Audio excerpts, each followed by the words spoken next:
Assalamualaikum warahmatullahi wabarakatuh. Pada video kali ini kita akan belajar tentang polinomial atau suku banyak bagian 4, yaitu tentang teorema sisa dan teorema faktor ya. Langsung saja simak penjelasan pada video berikut ini. Pada video sebelumnya kita sudah belajar tentang konsep dari pembagian suku banyak, yaitu yang dibagi itu sama dengan pembagi dikali hasil bagi ditambah dengan sisa, atau fx itu sama dengan px dikali dengan hx ditambah dengan sx ya. Masih ingat ya? Nah, ketika fx itu dibagi oleh x min a, maka sisanya adalah fa ya. Masih ingat ya? Jika suku banyak dibagi dengan x min a, maka sisanya adalah fa. Nah, ini adalah merupakan teorema sisa ya. Kemudian artinya ya, jika fx dibagi oleh x min a, maka sisanya adalah fa. Jika fx dibagi oleh ax plus b, maka sisanya adalah f min b per a ya. Di video sebelumnya sudah saya paparkan ini ya. Kemudian derajat dari sisa itu selalu 1 kurangnya dari derajat pembaginya ya. Misalkan fx dibagi oleh x min a, maka sisanya adalah p derajat 0. Pembaginya adalah derajat 1 ini ya. Kemudian fx dibagi x min a dikali dengan x min b, atau ini adalah bentuk kuadrat ya, maka sisanya adalah px plus q atau berderajat 1 ya.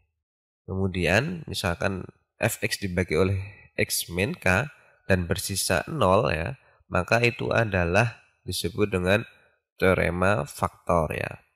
X min k adalah faktor suku banyak jika sisa dari pembagian fx dibagi oleh x min k itu sama dengan 0 ya, atau fk atau nilai dari polinomial k itu sama dengan 0 ya.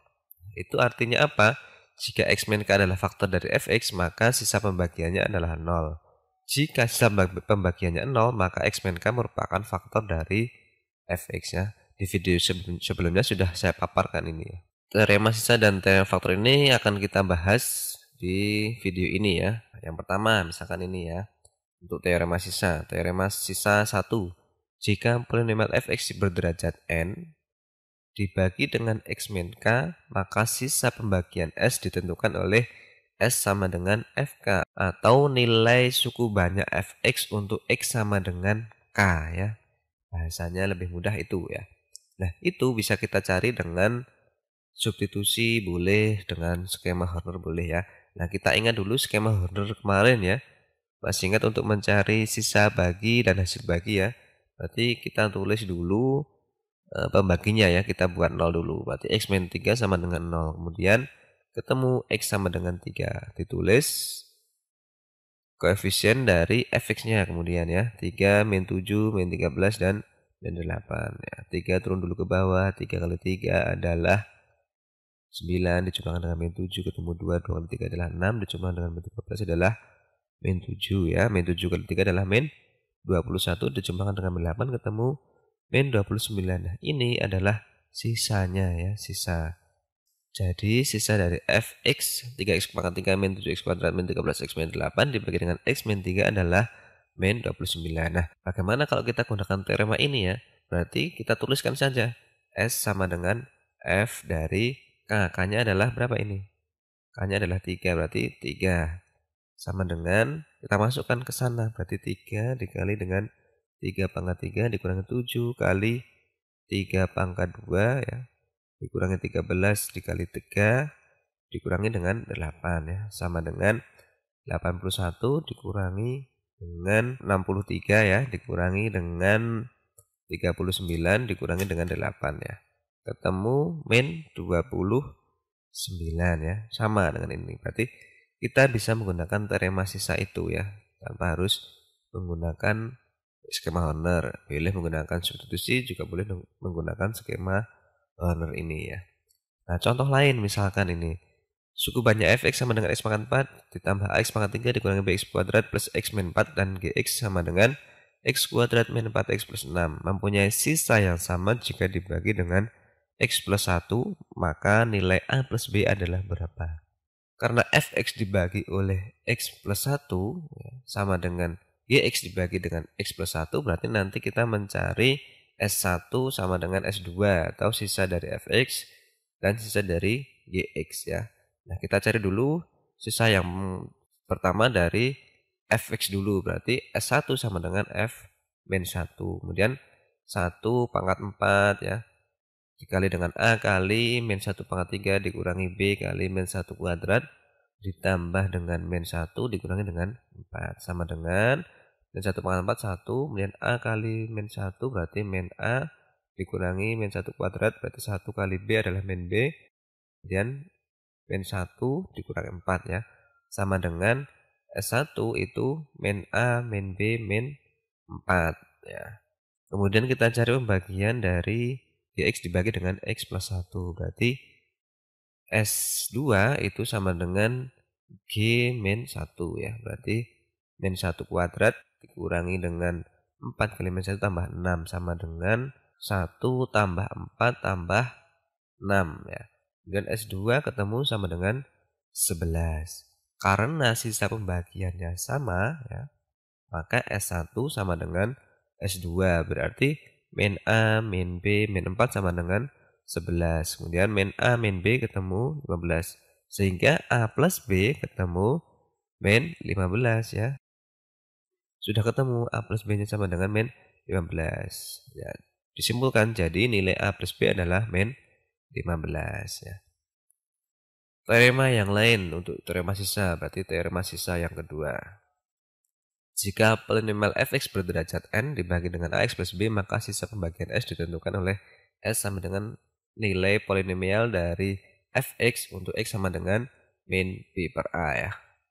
Nah, kemudian contoh soalnya seperti ini. Tentukan sisa pembagian dari fx sama dengan 4x pangkat 4 min 8x pangkat 3 min 8x kuadrat plus 4x min 3 jika dibagi dengan 2x min akar 2 ya. Kita punya teorema sisa ini ya. Teorema sisa ini.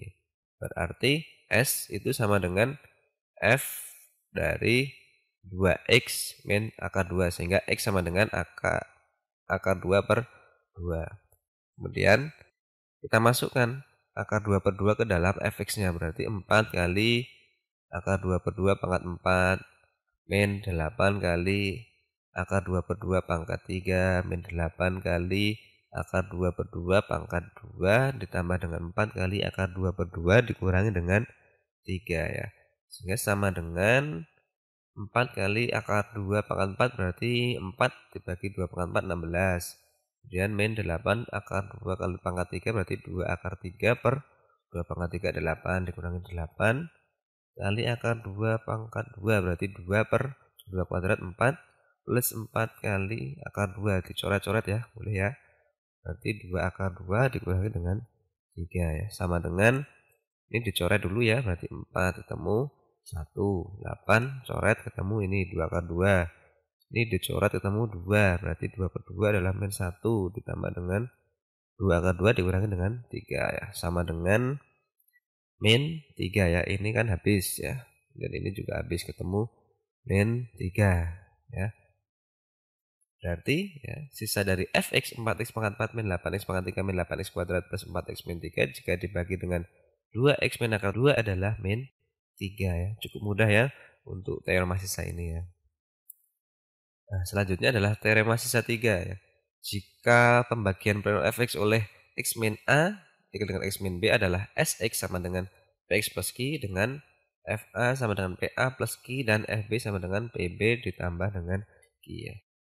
Nah, ini adalah bentuk dari bentuk kuadrat. Kalau misalkan pembaginya adalah berderajat 2 ya, maka sisa pembagiannya adalah berderajat 1 ya. Tadi ingat ya, derajat dari sisa itu 1 kurangnya dari derajat pembaginya. Kalau pembaginya adalah berderajat 2, maka sisanya adalah berderajat 1 ya. Contoh soal ini. Jika suku banyak dibagi oleh x min 2, sisanya adalah 4. Dan dibagi oleh x min 3 sisanya adalah 5. Jika suku banyak tersebut dibagi oleh x kuadrat min 5x plus 6 sisanya adalah berapa ya. Nah, dari soal ini ya bisa kita ketahui ya, misalkan suku banyaknya adalah fx ya. Berarti f2 itu sama dengan 4, f3 sama dengan 5. Kemudian pembaginya adalah X kuadrat min 5X plus 6. Nah, apakah bisa difaktorkan ya? Bisa ya ternyata.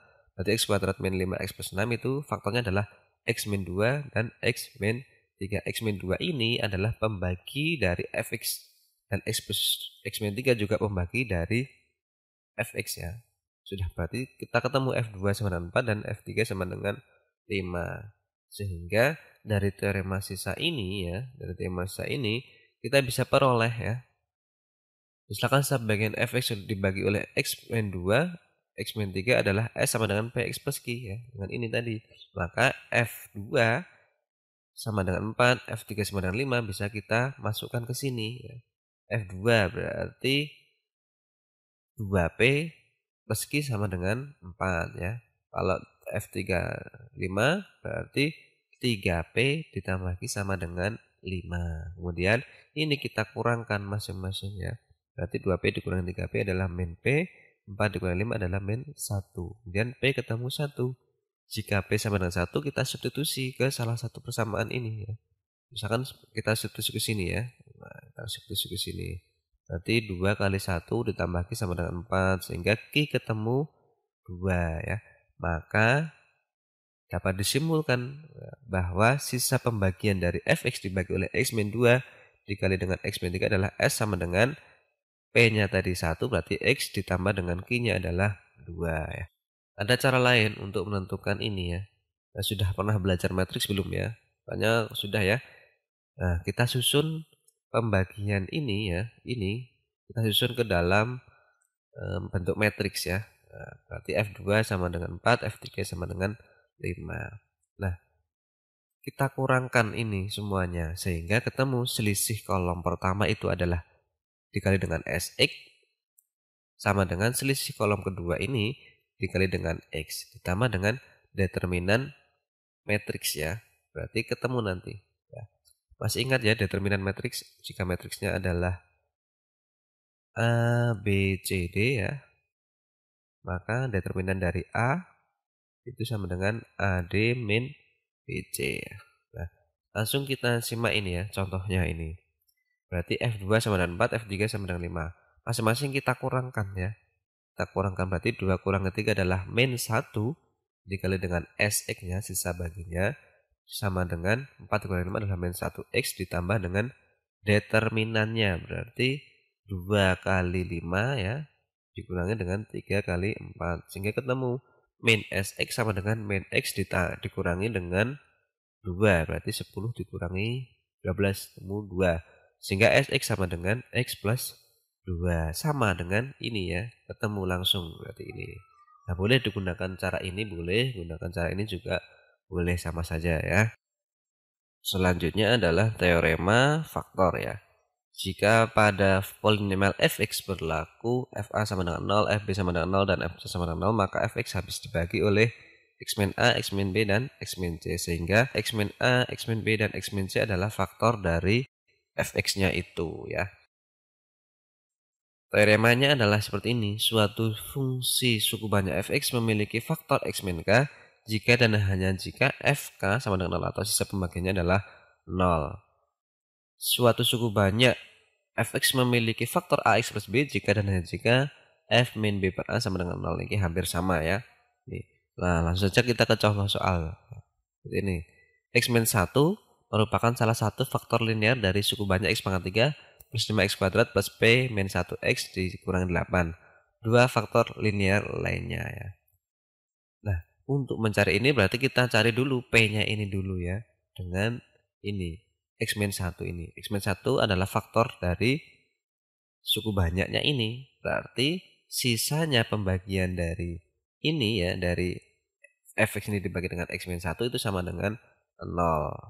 Berarti ya, f1 itu sama dengan 0. Kita masukkan 1 ke dalam fx-nya ini ya. 1 pangkat 3 ditambah dengan 5 kali 1 kuadrat ditambah p min 1 kali 1 dikurangi 8 sama dengan 0. Hingga 1 pangkat 3 adalah 1, 5 kali 1 kuadrat adalah 5 ditambah p min 1 ya dikurangi 8 sama dengan 0. Sehingga ketemu p-nya sama dengan 3. P-nya ketemu 3 berarti kita masukkan ke dalam fx-nya ini. Ketemu fx sama dengan x pangkat 3 plus 5x kuadrat plus P kurang 1 berarti 3 kurang 1 adalah 2, X dikurangi dengan 8. Setelah itu kita akan mencari dua faktor lainnya. Berarti untuk mencari ya faktor lainnya kita bagi fx dengan x min 1. Berarti kita gunakan Horner ya. Kita x min 1 berarti x sama dengan 1. Koefisien dari fx adalah 1, 5, 2, min 8. Kemudian kita turunkan 1 dulu. 1 kali 1 adalah 1. Dijumlahkan dengan 5 adalah 6. 6 kali 1 adalah 6. Dijumlahkan 8. 8 kali 1 adalah 8. Nah, ketemu 0. Nah, ini adalah 0. Berarti x min 1 terbukti bahwa faktor dari fx-nya. Nah, masih ingat ya kemarin ya, yang dibagi atau fx itu sama dengan px dikali dengan hx ditambah dengan sisa. Sehingga fx-nya ini dapat dituliskan dengan x pangkat 3 plus 5x kuadrat plus 2x min 8 sama dengan pembaginya x min 1. Jadi dengan hasil baginya adalah x kuadrat plus 6x ditambah 8 ditambah dengan sisanya 0 sebenarnya ya. Nah, ini bisa difaktorkan ya, mudah ya bentuk kuadrat ini ya. Berarti x min 1 ya dikali dengan x kuadrat plus 6x plus 8 difaktorkan x plus 2 dikali dengan x plus 4. Sudah ketemu ini 1, 2, 3 faktornya ya. Maka dua faktornya lainnya dari fx adalah x plus 2 dan x plus 4 ya. Cukup mudah ya. Contoh lainnya misalkan seperti ini. Diketahui cukup banyak gx, x pangkat 3 plus px kuadrat plus gx min 8 dan hx sama dengan x kuadrat min 5x plus 4 adalah faktor dari gx. Nilai p dan q adalah berapa? Kita analisa soalnya ini. Hx adalah faktor dari gx ya. Sehingga hx itu adalah bentuk kuadrat. Berarti kira-kira bisa difaktorkan enggak ya? Kita faktorkan coba ya. X kuadrat min 5x plus 4 berarti x min 4 dan x min 1. Wah, ini adalah faktor dari hx. Karena hx adalah faktor dari gx, maka x min 4 juga faktor dari gx, x min 1 juga faktor dari gx. Sehingga ya G4 ya bisa kita cari ya. G4 itu sama dengan 0 karena x min 4 adalah faktor dari gx juga. X min 1 juga faktor dari gx juga. Berarti G4 sama dengan 0. Berarti 4 kita masukkan ke sana. 4 pangkat 3 ditambah dengan P kali 4 kuadrat ditambah dengan Q kali 4 dikurangi 8 sama dengan 0 ya. 4 pangkat 3 ketemu 64 ditambah dengan 16P ditambah dengan 4Q dikurangi 8 sama dengan 0. Sehingga masing-masing kita bagi 4 ya. Boleh atau 16P ditambah 4Q sama dengan min 56. Kita bagi 4 semua. Berarti 4P plus Q sama dengan min 14 ya. Kita tulis ini persamaan pertama. Kemudian kita cari G1-nya ya. G1. G1 sama dengan 0 berarti 1 pangkat 3 ditambah P kali 1 kuadrat ditambah Q kali 1 dikurangi 8 sama dengan 0. Sehingga 1 tambah P tambah Q min 8 sama dengan 0. P plus Q ketemu sama dengan 7 ya. Dari dua persamaan ini ya, P dan Q dapat dicari dengan substitusi eliminasi dari dua persamaan ini ya. Kita tulis 4P plus Q sama dengan min 14, P plus Q sama dengan 7 ya. Dikurangkan ya, ketemu 3P sama dengan min 21. P sama dengan min 7 ya. Jika P sama dengan min 7, maka min 7 ditambah Q sama dengan 7, Q sama dengan 14 ya. Jadi nilai P dan Q adalah min 7 dan 14. Demikian penjelasan tentang teorema sisa dan teorema faktor ya. Sampai ketemu lagi di video selanjutnya. Kita bahas tentang persamaan polinomial ya, jumlah dan hasil kali akar polinomial, kemudian teorema Vieta dan lain-lainnya ya. Terima kasih atas partisipasinya. Saya akhiri. Wassalamualaikum warahmatullahi wabarakatuh.